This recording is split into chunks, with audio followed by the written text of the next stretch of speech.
मसीह के बाबरकत फतेहमंद जलाली नाम में आप सबकी सलामती हो। मैं आपका होस्ट पास्टर नासिर कबूर। आप मेरे साथ प्रोग्राम देख रहे हैं the royal flames only on जरमाया टेलीविजन। जैसे कि आप जानते हैं, बहुत सारे नौजवान बहन भाई इस प्लेटफॉर्म पर आते हैं, अपनी गवाही को शेयर करते हैं, उनकी ज़िंदगी की जर्नी को हम जानते हैं और बहुत सारी बातों को उनसे सुनते हैं, ताकि उनकी गवाही के वसीले से, उनकी बातों के वसीला से हम बहुत सारी जो है बरकत को हासिल करें, अपनी ज़िंदगी में उन बातों के लिए उनको पूरा करें और अपनी ज़िंदगियों को बेहतर से बेहतरीन बनाएं। तो आज इसी के साथ हमारे गेस्ट मेरे साथ मौजूद है, हमारे प्यारे भाई एवेंजलिस्ट मोसेस एंजल, जो कि बड़े ही ज़बरदस्त खुदावंद के सुरमा है, खुदावंद के खादम है और खुदावंद अपने रूह के वसीला से कसरत से उन्हें इस्तेमाल कर रहा है। और यकीनन आप जब इस खादम की गवाही को सुनेंगे तो आप बड़ी बरकत पाएंगे। जी, तो आइए अपने गेस्ट की तरफ बढ़ते हैं और उन्हें वेलकम कहते हैं। तो वेलकम एवेंजलिस्ट मोसेस एंजल, हम आपको वेलकम कहते हैं इस प्रोग्राम में, खुशामदीद कहते हैं, जी आया कहने हैं। खुदावंद आपको सलामत रखे, आपको बरकत दे। मेरे अजीजों, खुदावंद की मर्जी ही से खुदावंद जब अपने लोगों को चुनता है तो फिर अपनी मर्जी से उनको हर जगह पे लेके जाता है और कसरत से इस्तेमाल करता है। तो खुदावंद की शुक्रगुजारी करते हैं इस बात के लिए। आज भी हमारे प्यारे भाई हमारे दरमियान में मौजूद है, तो आइए उनका तारुफ उन्हीं से सुनते हैं। हालेलुया। जी सर, अपना तारुफ करवाइए। Praise the Lord. Thank you so much brother. मैं खुदावन की शुक्रगुजारी करता हूँ, खुदावन के नाम को मुबारक कहता हूँ। उसके फजल के लिए बाइबल कहती है कि इंसान कुछ भी नहीं पा सकता जब तक उसको आसमान से न दिया जाए।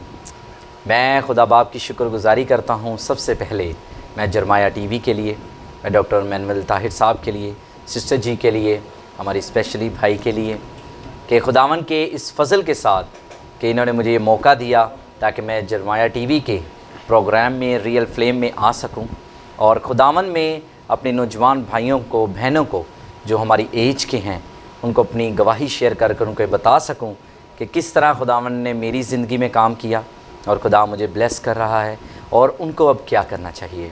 सो मैं खुदा की शुक्रगुजारी करता हूं। मेरा नाम है एवेंजलिस्ट मोसेस एंजल और मेरा बेसिकली ताल्लुक़ जो है वो लाहौर से है, लेकिन खिदमाना ताल्लुक़ मैं फैसलाबाद में और जहाँ भी खुदा मुझे इस्तेमाल कर रहा है मैं करता हूँ। Thank you. आमीन, प्रेज़ द लॉर्ड। खुदावंद की शुक्रगुजारी करते हैं। तो मेरा पहला सवाल जो है वो आपसे ये है कि अपनी शख्सी गवाही जो है वो हमसे शेयर करें, किस तरह से आप यीशु मसीह के पास आए। Hallelujah, praise the Lord. मैं शुक्रगुजारी करता हूँ जिस तरह के खुदा के कलाम में लिखा है कि तुमने नहीं बल्कि मैंने तुम्हें चुन लिया है। आमीन। सो ये खुदा बाप की तारीफ़ हो, उसके नाम को जलाल है कि उसने मुझ जैसे गुनाहगार पर अपनी पाक निगाह की और मुझे अपने जलाल के लिए चुना। सो मैं जिस तरह अपना नाम बता चुका हूँ, मेरी शख्सी गवाही यही है कि मैं खुदावंद से बहुत दूर था एक दुनियादारी तौर पर। जिस तरह के आज आप देख रहे हैं कि जिस ट्रेंड को हम लोग आम समझते हैं कि हम कहते हैं जी सॉन्ग सुनना आम बात है, हम जी नाचना आम बात है, एक वीडियोस देखना, मूवीज़ देखना, ड्रामास देखना, उसमें बैड वीडियोस भी हैं, उसमें दुनियादारी के साथ दिल लगाना एक आम बात हो गई है। लेकिन मैं ये समझता हूँ, बाइबल कहती है कि जो कोई खुदा से पैदा हुआ है वो गुनाह कर ही नहीं सकता। और जब हम लोग ये देखते हैं भाई साहब कि हम गुनाह क्या है, बाइबल जब इसकी हम डेफिनेशन देखते हैं तो बताती है ट्रांसग्रेशन ऑफ द लॉ, यानी कि एक कानून को तोड़ना, उसके खिलाफ जाना। अब अगर हम सॉन्ग सुनते हैं तो हमें ये पता है कि ये खुदा के कलाम के ख़िलाफ़ है। सो मैं भी इनमें से बहुत सारी बुराइयों में था। मैं बताना चाहता हूँ कि मैं एक डांसर भी था, मैं एक टिकटॉकर भी था और मैं मॉडलिंग करने की फील्ड में था और मेरा शौक़ था कि मैं इंडस्ट्री में जाऊँ और इस इंडस्ट्री के फील्ड से मैं बहुत सारे गुनाहों में चला गया, जिनमें आंखों के गुनाहों को भी कह सकते हैं, जिसमें एक ये बात कह सकते हैं कि मैं एक अलग फील्ड में जा रहा था जिसमें सिर्फ फिज़िकली सब कुछ था। मैं खुदा बाप की शुक्रगुजारी करता हूँ कि आज इस जरमाया टीवी के प्रोग्राम से, इस प्लेटफार्म से मैं अपनी गवाही शेयर कर रहा हूँ। और जिस तरह पास्टर साहब आपने मुझसे पूछा है कि आप अपनी मुझे गवाही बताएं कि किस तरह आप चले और रहे, मैं जिस तरह बता चुका हूँ कि मैं खुदावंद से बहुत दूर था। लेकिन जिस तरह एक आम बात भी है कि हम लोग भी जब तक उंगली टेढ़ी ना हो तो खुदा में नहीं आते। वो पंजाबी की मिसाल है कि घी जो है ना अगर सीधी उंगली से निकले तो फिर टेढ़ी करनी पड़ती है। मेरी जो शख्सी गवाही इस तरह है कि मैं मसीह में इस तरह आया कि मैं जब इन गुनाहों में था, बदियों में था, तो पता ही नहीं था कि ये काम करना गलत है, नहीं गलत, और इसको लेकर चलते रहे। लेकिन लाइफ में बहुत सारी ऐसी परेशानियां बन रही थी। सबसे पहले एक मैं डिप्रेशन में था। डिप्रेशन क्या होता है कि मेरी ज़हन में ना हर टाइम एक टेंशन चलती थी कि हमारे हालात ठीक क्यों नहीं हो रहे, हम बढ़ क्यों नहीं रहे। मेरे पापा थे, मेरे पापा अब डेथ हो चुकी है उनकी, लेकिन मेरा जो वजह बनी खुदा में आने की, वो उनकी एक लाइफ की एक ऐसी मोड़ था जहाँ पे उन्होंने बहुत सारी एक बीमारी का सामना किया। मेरी मामा एक मेंटल पेशेंट बन चुकी थी, पापा मेरे टीबी पेशेंट थे, और बहुत सारी उन्होंने एक बीमारी की हालत में चारपाई बेड पे उन्होंने गुजारी। मैं किस तरह आया कि इन्हीं ही गुनाहों में मैं गुज़र रहा था, इन्हीं गुनाहों पापों में मैं गुज़रता हुआ आगे बढ़ रहा था, और सोचते थे कि यार सुकून ही होता है, गाना सुनो या कुछ और देखो या इधर जाओ डांस करो, मतलब दुनियावी कामों में सुकून है। जब ये चीज़ें कर रहा था, लेकिन अंदर से दिल परेशान रहता था। पापा की हालत देखकर परेशान थे, लेकिन ये नहीं समझ आती थी कि करें क्या। एक दिन ऐसा हुआ कि मेरे पापा रात को हम सोए हुए हैं, और तब वो बीमार थे। तो मैं उनके पीछे सोफ़े में सोया हुआ था। तो पापा अचानक उठे हैं और खांसी करने लग गए हैं, और खांसी जब कर रहे हैं तो उन्होंने ना ब्लड की वॉमिट की है। जब उन्होंने ब्लड की वॉमिट की है तो मैं ऐसे ना चलाने लग गया हूँ, और मैंने बुलाया है तो सब बाहर आ गए हैं। तो हमने ना फौरी तौर पे उनकी केयर की है। हमने कहा ये क्या हो गया, पूरी चेंज किया, सब कुछ किया। और मैं वो देख कर ना मैं हैरान हो गया हूँ, और मैं ना जैसे उनको नीट कर लिया तो मैं सोफ़े पे लेट गया हूँ, और मैं ना रोने लग गया हूँ।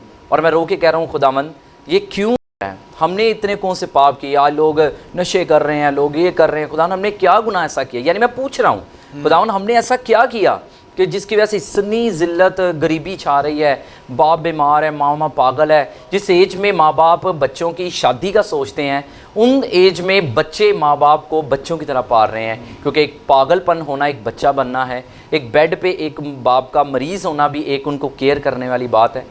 तो इन सिचुएशन में जब उस नाइट पे मैंने रो रहा हूँ, और मुझे नहीं पता कि पाकरू क्या है, मुझे नहीं पता किस तरह खुदा मुझे अपनी तरफ लेगा, मैं ऐसे पूछ रहा हूँ और रो रहा हूँ, और मैं कह रहा हूँ पाकरू मेरे साथ यीशु ऐसे क्यों हुआ, हमारे साथ खुदा में यीशु क्यों हुआ।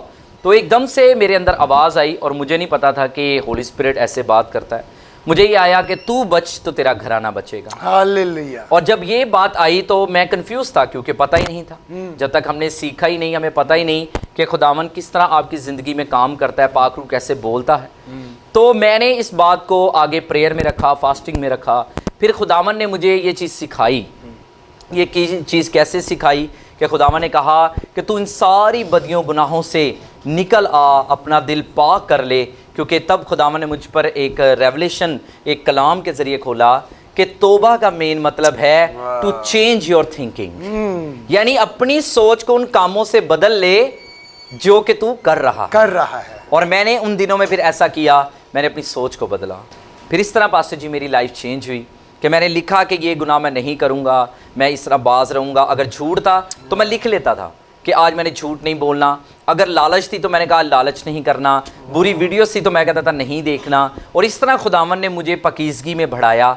जिस तरह के बाइबल कहती है कि पहली खिदमत अपने जिस्म को पाकीज़ा बनाना, खुदा के लायक बनाना। तो इस तरह मैं खुदावन में बढ़ता गया, और बढ़ते बढ़ते खुदा मुझे आज इस प्लेटफॉर्म पे ले आया ताकि यहाँ से मैं अपनी गवाही। बड़ी खूबसूरत गवाही, और मैंने जो है वो खुदा के बंदा की इस गवाही से बड़ी बरकत पाई, और कुछ नई चीज़ हमने सीखी है। मैं आप लोगों को ज़रूर बताना भी चाहूँगा कि आप भी जो है वो इस पर अमल करें, ताकि इसके वसीला से आप भी अपनी ज़िंदगियों को बेहतरीन बनाएं। और वो नई चीज़ क्या सीखी है, वो ये है कि अगर कोई गुनाह आपसे नई जो है वो छोड़ा जा रहा, या उस गुनाह से आप नई अपनी जान को छुड़वा सकते, तो उसके लिए एक तरीक़ेकार अपनाएं। उसको लिख लें, उस गुनाह को लिखें और उस पर वर्क करें। और पहले ऐसा नहीं कि एकदम से आप जो है वो बड़े नेक बन जाएंगे, बड़े अच्छे बन जाएंगे।